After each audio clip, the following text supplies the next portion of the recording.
एक बहुत घना जंगल था, उसमें पहाड़ थे और शीतल निर्मल जल के झरने बहते थे। जंगल में बहुत से पशु रहते थे।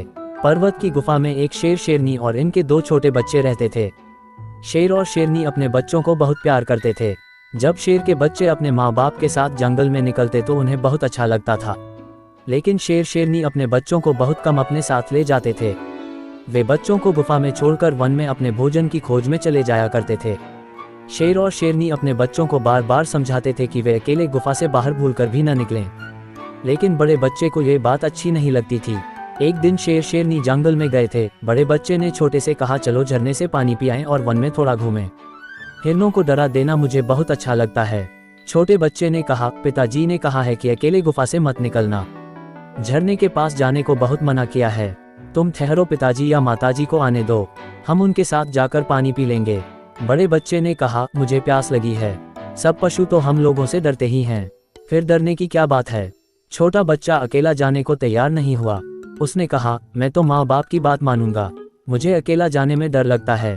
बड़े भाई ने कहा, तुम डरपोक हो, मत जाओ, मैं तो जाता हूँ। बड़ा बच्चा गुफा से निकला और झरने के पास गया।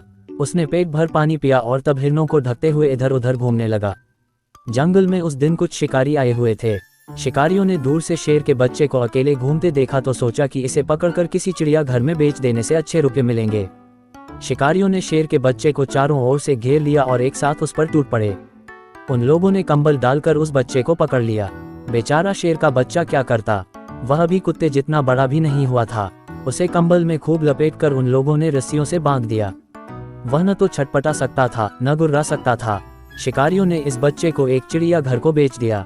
वहां वह एक लोहे के कटघरे में बंद कर दिया गया। वह बहुत दुखी था। उसे अपने माँ बाप की बहुत याद आती थी। बार बार वह गुर्राता और लोहे की छड़ों को नोचता था, लेकिन उसके नोचने से छड़ तो टूट नहीं सकती थी। जब भी वह शेर का बच्चा किसी छोटे बालक को देखता तो बहुत गुर्राता और उछलता था। यदि कोई उसकी भाषा समझा सकता तो वह उससे अवश्य कहता, तुम अपने माँ बाप तथा बड़ों की बात अवश्य मानना।